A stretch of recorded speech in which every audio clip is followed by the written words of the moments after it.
नमस्कार एवं जोहार सभी को एक बार फिर से हमारे YouTube चैनल में आपका स्वागत है। तो चलिए आज शुरू करते एक बड़े न्यूज के साथ। भारतीय जनता पार्टी के प्रदेश अध्यक्ष श्री बाबूलाल मरांडी ने राज्य के संवैधानिक मशीन ध्वस्त होने का जिक्र करते हुए राज्यपाल को चिट्ठी लिखा है और उन्होंने इस चिट्ठी में राज्य में राष्ट्रपति शासन लागू कराने का अनुरोध किया है। इस चिट्ठी में बाबूलाल मरांडी ने लिखा है, मैं आपको यह लिखने के लिए बाध्य हूं कि जैसा कि समाचार से स्पष्ट है कि झारखंड राज्य में संवैधानिक तंत्र विफल हो गया है। झारखंड राज्य में मनी लॉन्ड्रिंग और भ्रष्टाचार की जांच कर रही जांच एजेंसी के अनुरोध के प्रति राज्य सरकार और उसके अधिकारी उदासीन हो गए हैं। जब उपायुक्त जानकारी मेरे पास आए तो मैंने उसकी सच्चाई की जांच कराने के लिए उचित प्रयास किए और आरोप को सत्य और सही पाया। बाबूलाल ने ईडी के मुख्य सचिव को भेजे चिट्ठी का जिक्र करते हुए कहा है कि जांच एजेंसी वर्ष 2022 से मुख्य सचिव झारखंड सरकार के कार्यालयों को पत्र लिख रही है और उनसे कार्रवाई करने का अनुरोध कर रही है, लेकिन राज्य सरकार इस पर मुख दर्शन और पूर्ण निष्क्रिय ही बैठा रहा है। उसे राज्य में क्या हो रहा है उससे उसका कोई मतलब नहीं है। झारखंड विधानसभा सचिवालय ने सरकार के कैबिनेट विभाग को पत्र भेजकर अनियमित नियुक्ति को लेकर गठित जस्टिस विक्रमादित्य आयोग की जांच रिपोर्ट मांगी है। उल्लेखनीय है कि हाईकोर्ट ने हाल ही में जांच रिपोर्ट अदालत में पेश करने को कहा था। विधानसभा सचिवालय ने जस्टिस एस.जे. मुखोपाध्याय समिति की मांग पर जांच रिपोर्ट का मूल प्रतिवेदन सरकार को भेज दिया है। इधर जमशेदपुर विधायक सरयू राय ने विधानसभा में हुई अनियमित नियुक्ति की जांच के लिए गठित जस्टिस विक्रमादित्य आयोग की जांच रिपोर्ट हाईकोर्ट को सौंपने की मांग स्पीकर रविंद्रनाथ महतो से की है। उन्होंने स्पीकर से अनुरोध किया है कि तय तिथि पर आयोग की जांच रिपोर्ट हाईकोर्ट के समकक्ष प्रस्तुत करने से प्रयासों पर विराम लगेगा। सरयू राय ने कहा कि स्पीकर ने स्पष्ट शब्दों में बताया कि वे स्वयं यह जांच रिपोर्ट हाईकोर्ट में जितनी जल्दी हो सके प्रस्तुत करने के पक्ष में है, लेकिन इसके बाद गठित जस्टिस मुखोपाध्याय समिति की मांग पर सभा कार्यालय ने जस्टिस विक्रमादित्य आयोग का मूल प्रतिवेदन सरकार को भेज दिया है। कार्डिनल तेलेस्फोर पी टोप्पो का अंतिम यात्रा मांडर के मिशन अस्पताल से रांची के पुरलिया रोड के लिए अपने निर्धारित समय से निकली है। बताते चलो कि कार्डिनल तेलेस्फोर टोप्पो उरांव जनजाति से संबंध रखता है और ये धर्मगुरु के नाम से भी जाने जाते हैं। कार्डिनल के पार्थिव शरीर को फूलों से सजी गाड़ी में रख कर लाया गया है। अंतिम यात्रा निकालने से पहले अस्पताल से पार्थिव शरीर को वाहन में रखा गया है। इस दौरान अस्पताल कैंपस से लेकर सड़कों तक लोग, स्कूली बच्चे और नर्सें मानव श्रृंखला बनाए हुए रहे। निर्धारित कार्यक्रम के अनुसार कार्डिनल तेलेस्फोर पी टोप्पो का पार्थिव शरीर दोपहर 2 से 3 बजे के बीच रांची के पुरलिया रोड पहुंचाए गए। Constant Lievens hospital and research centre के निदेशक फादर जॉर्ज के अनुसार अंतिम यात्रा का कार्यक्रम निर्धारित समय के अनुसार चल रहा है। पलामू जिले के छतरपुर थाना क्षेत्र के दीनादा के बरगाही गांव में एक गड्ढे में डूबने से 2 भाई बहन की मौत हो गई है।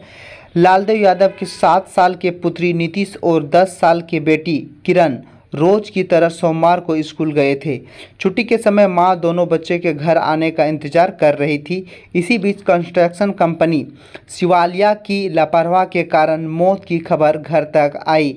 बताते चलो कि कंस्ट्रक्शन के काम के चलते रोड के साइड में गड्ढा हो जाने के कारण उसमें पानी भर गए थे, जिसके कारण गिरने से दोनों भाई बहन की समय पर ही वहीं पे मौत हो गई है। गड्ढे की गहराई का अंदाज इस बात से लगाया जा सकता है कि दोनों बच्चे के शव निकालने के लिए ग्रामीणों को सीढ़ी लगाकर गड्ढे में उतरना पड़ा।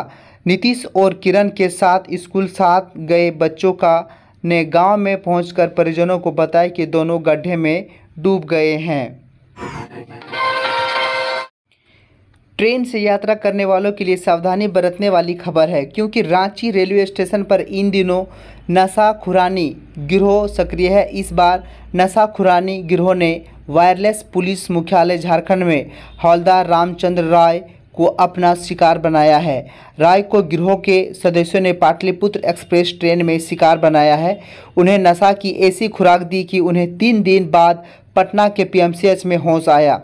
काफ़ी दिनों तक उन्हें इलाज कराना पड़ा। इसके बाद रामचंद्र होश में आया। इसके बाद रामचंद्र ने रांची रेल थाना में 6 अक्टूबर को अज्ञात लोगों के विरुद्ध प्राथमिक दर्ज करवाई, जिसके अनुसार नशाखुरानी गिरोह के उसके साथ 1.13 लाख रुपए, 2.5 लाख रुपए की सोने की चेन, 12,000 नगद कैश और Aadhaar card, ATM card, PAN card आदि लेकर फरार हो गए हैं।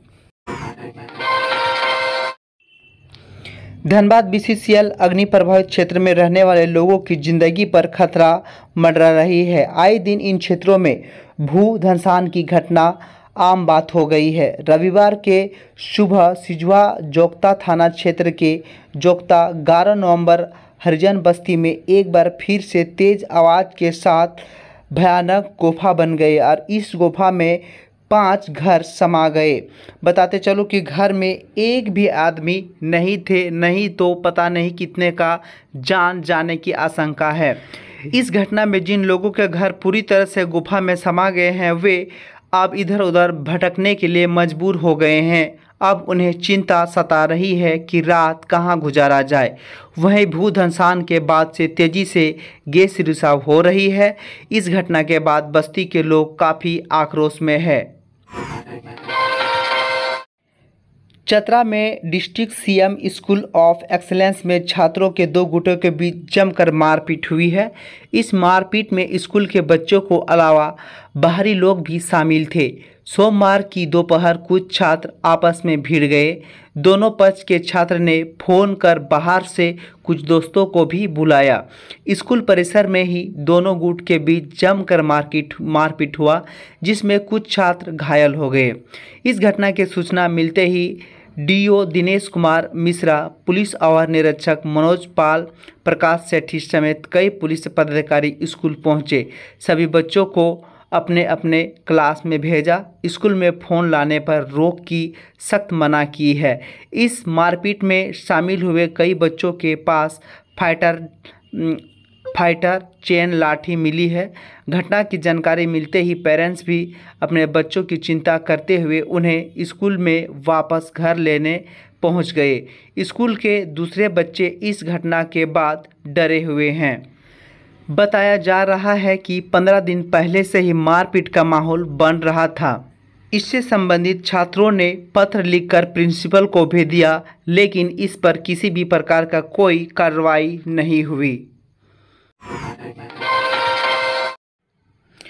राज्य में मानसून की विदाई हो रही है। मौसम विभाग ने 14 अक्टूबर तक राज्य में बारिश को लेकर कई अलर्ट जारी नहीं किया है। मौसम विभाग ने मौसम शुष्क रहने का अनुमान लगाया है। 10 अक्टूबर से 14 अक्टूबर तक आसमान में साफ रहने का अनुमान है। पिछले 24 घंटे में राज्य में कुछ हिस्सों पर हल्के से मध्यम दर्जे की बारिश हुई है। कई जगह पर आसमान साफ दिख रहा है। राज्य में सबसे अधिक तापमान गोड्डा में 36.4 डिग्री सेल्सियस दर्ज किया गया है। वहीं न्यूनतम तापमान रांची में 20.6 डिग्री सेल्सियस दर्ज किया गया है। राज्य के कई हिस्सों में न्यूनतम तापमान में गिरावट दर्ज की जा रही है। पलामू प्रमंडल से मानसून विदा हो गया है। अगले कुछ दिनों तक झारखंड में बारिश की उम्मीद नहीं है।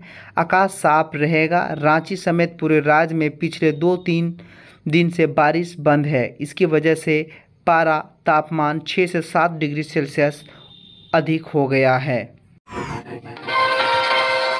दुर्गा पूजा का काउंटडाउन शुरू हो गया है। शहर के अधिकतर छोटी बड़ी कंपनियों में बोनस समझौता हो गया है। कर्मचारियों के खाते में बोनस का पैसा भी आ चुका है, लेकिन टाटा, कमिंस व स्टील स्ट्रिप्स व्हील्स कंपनी में बोनस समझौता में अभी भी पेंच फंसा हुआ है। टाटा कमिंस कर्मचारियों के कैंटीन बहिष्कार की वजह से बोनस समझौता में विलंब हो रहा है। तो स्टील स्ट्रिप्स व्हील्स में कर्मचारियों की वार्षिक बढ़ोतरी को लेकर मामला फंसा हुआ है। टाटा कम्युनिकेशंस में ग्रेड से नाराज चल रहे कर्मचारियों को कैंटीन बहिष्कार से प्रबंधन पर बिफरा हुआ है। ग्रेड रिवीजन हुए 2 माह से ज़्यादा हो गया है, बावजूद समझौते से नाराज कर्मचारी आज भी कैंटीन का बहिष्कार कर रहे हैं। बिष्टुपुर मल्टीपर्स हॉल में जिला पुलिस द्वारा खोए हुए 285 मोबाइल अनेक असली मालिकों को दस्तावेज जांचने के बाद लौटाए गए। मौके पर एसपी किशोर कौशल ने कहा कि आप लोग लकी हैं जो अपना खोया हुआ फ़ोन वापस मिल रहा है। 1 साल पहले उनकी फ़ोन रांची में गुम हो गया था, जो आज तक नहीं मिला। इस दौरान मोबाइल लेने से पहले लोगों ने मंच पर अपने अनुभवों को साझा किया। बिष्टुपुर की सभी जवान ने कहा कि उनको बर्थडे पर बच्चों ने 2 साल में 2 मोबाइल गिफ्ट किए, दोनों ही गुम हो गए। एनसीपी के प्रदेश अध्यक्ष और हुसैनाबाद विधायक कमलेश सिंह ने कहा कि हुसैनाबाद जिला घोषित नहीं हुआ तो 31 अक्टूबर तक सरकार के समर्थन में वापस ले लेंगे। सोमवार को एक प्रेस कॉन्फ्रेंस में सिंह ने कहा कि उन्होंने पहले ही इस संबंध में मुख्यमंत्री को पत्र लिखा था। अब वह अजीत पवार गुट के साथ है, जो एनडीए का हिस्सा है। ऐसे में 31 अक्टूबर के बाद वह समर्थन वापस की घोषणा करेंगे। एनसीपी के राष्ट्र प्रवक्ता सूर्य सिंह ने कहा कि हुसैनाबाद को जिला बनाने की मांग हो या बालू को लेकर आवाज़ उठाने की सरकार से कोई उम्मीद नहीं है। ऐसे में अब सरकार में बने रहने का कोई मतलब नहीं है।